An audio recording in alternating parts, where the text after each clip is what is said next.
And welcome into another episode of Dan Tony Sports. My name is Dan Snyder, joined tonight by Dan Beebe and Tony Casper. Dan O'Shea should be on a little bit later. How you guys doing tonight? Wonderful. Quarantined. That is good to hear that you're doing wonderful. Sorry about the quarantine.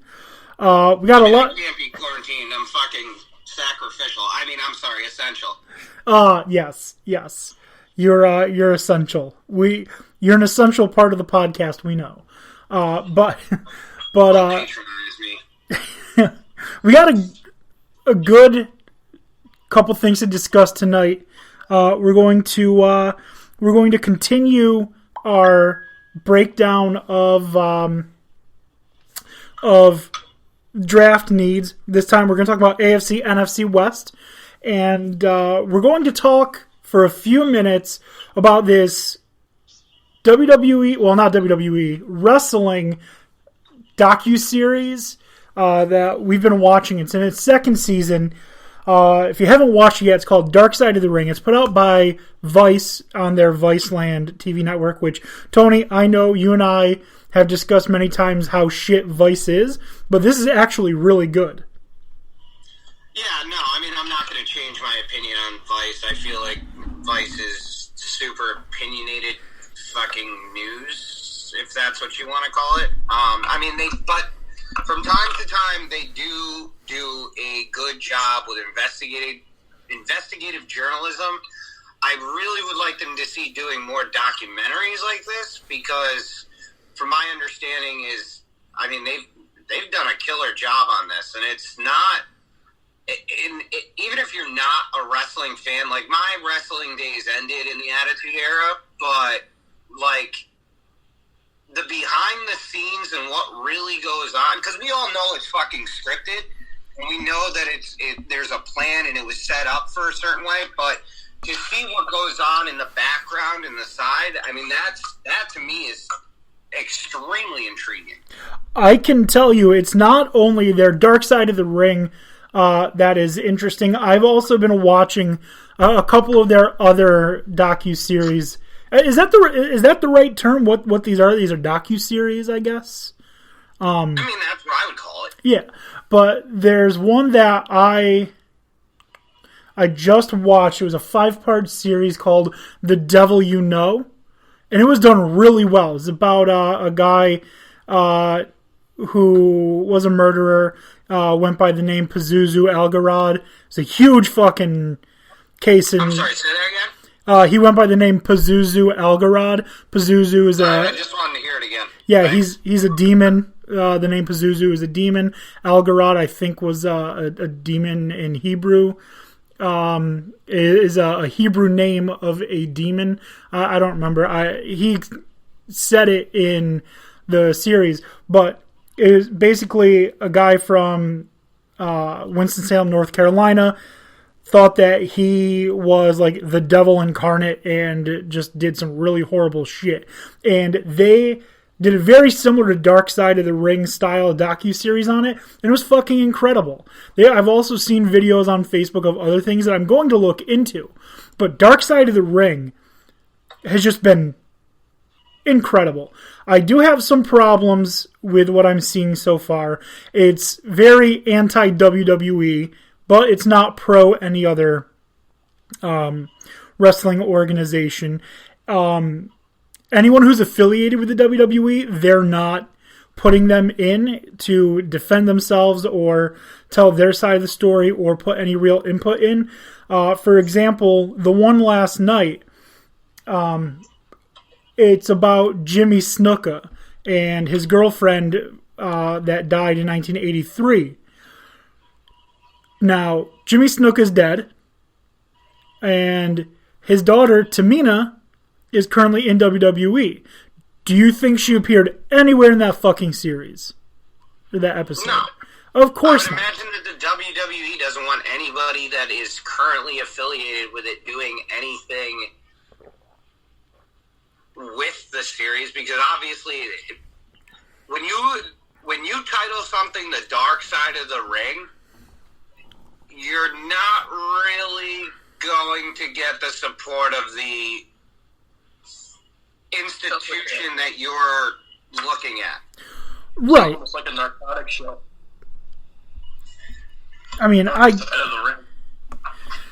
get that. I do. But it's not, like, it could be done with a little less bias for or against any one company. Now, there are some that obviously aren't because, like, Bruiser Brody was, he was part of the Territory Days. They had one on him. What was his name? Gorgeous Gino. Gorgeous Gino, also Territory Days, not a WWE thing. But for the most part, they've all been fucking great. The one last night, the Jimmy Snuka one, not the best. But there are things that I really didn't care about. Again, not Jimmy Snuka, Bruiser Brody. I wasn't alive for any of his matches. I've never seen anything from him. But I trusted that I liked the ones that I did see from Dark Side of the Ring. So I watched it. It was great. Same thing with the Gorgeous Gino. It was great. It's also great to see these from an angle when you're older that you didn't see when you were younger. For example, the Chris Benoit one. There's a lot of shit that I didn't realize was going on, and I was almost an adult. It was 2007, 2008? We were 17. Yeah, we were 17 when that happened. So, like, we're aware of stuff that's happening. But there's a lot that I didn't know about that was going on. The Brawl for All, did you watch that one yet? No, I have not. I remember watching the Brawl for All happening and watching these wrestlers and saying to my dad, why are they trying to box? They're not boxers. And you could tell. Like, it was shit. It was real bad. This docuseries does it in such a way that even if I don't care or I already know about what has already happened, it brings me in with stuff I didn't know. Well, yeah, I think that's the appeal of this whole thing, is the fact that it's a whole... I mean, you saw it from what you were supposed to see it from an entertainment point of view and a standpoint of we are trying to entertain you, but just because you see the entertainment doesn't mean that that's how it happened. There's way more to the story. There's way more that goes down, and especially something scripted like this. And like I said, the first episode there with the, not to give him anything away, but the match that was rigged against Hart, like, it can be scripted, but it doesn't mean that you're not fucking someone over. Oh, that wasn't scripted. So there are different theories everywhere. But supposedly what happened is Bret Hart was scheduled to win and then give up the belt the next night and then leave for WCW. Vince didn't like that, so Vince told the referee, Earl Hebner, that when Shawn, because one of the big spots that they were going to do was Shawn Michaels was going to do the sharpshooter, which was Bret's move, and like that's a big thing when someone uses someone else's finisher on them. Before Bret Hart can get to the ropes, call for the bell and end it. Tapped out. Yeah, which he didn't. That wasn't supposed to happen. Right.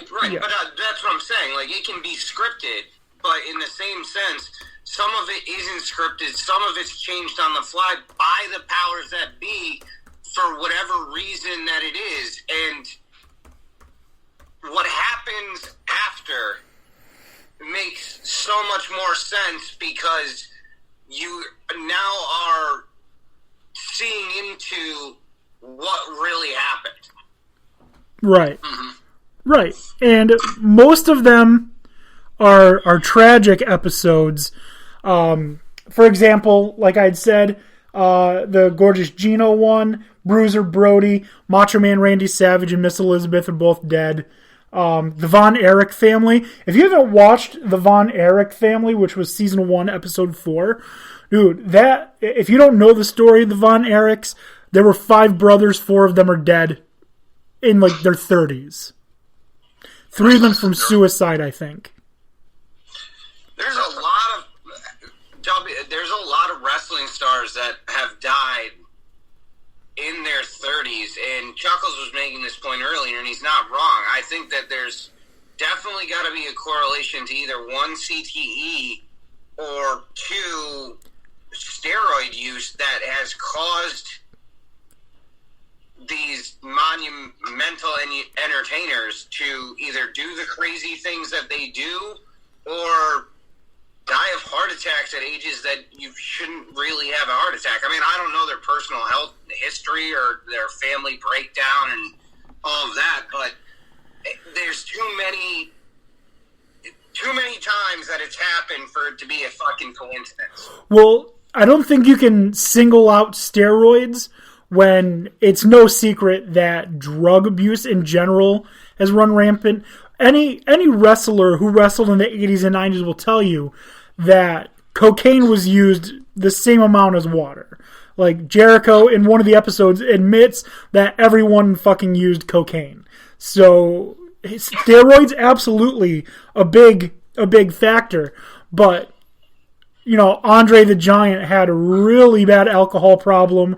Macho Man Randy Savage, big into all kinds of drugs. Yeah, I'm sure.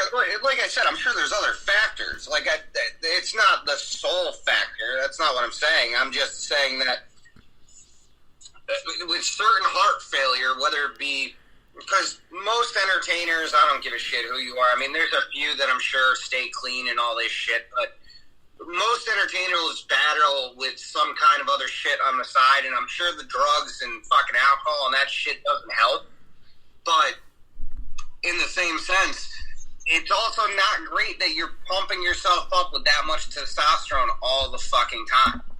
Oh, no, absolutely not. It's not good at all.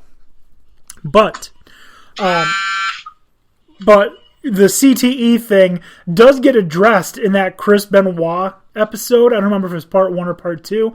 Former wrestler Chris Nowinski. Kind of has to be. Yeah. Former wrestler Chris Nowinski went to Harvard, and now he's started some like research company that researches CTE and stuff like that. So he believes he has it. He got really fucked up by Chris Benoit in a Royal Rumble match with a diving headbutt that like really just concussed him, and like they had to get him out of the ring, and it was a very tough situation to watch, just seeing him try and stay in. If you watch that one live, it's not a good look. But the fact that he realized after the fact that he can use the brain much better by advocating for people than using it to hurt people, I mean, it's good for him that he got out. But yeah, highly recommend Dark Side of the Ring. Like I said, if you want to watch it, just start season 1, episode 1, the Macho Man Randy Savage story, and just work your way through. You can find most of them on YouTube. You might have to go to Daily Motion to find a couple where they're not going to ask you to pay, but you can find it free online through not technically illegal sources. No, there's plenty of avenues to be able to do it. I mean, it really sheds a light onto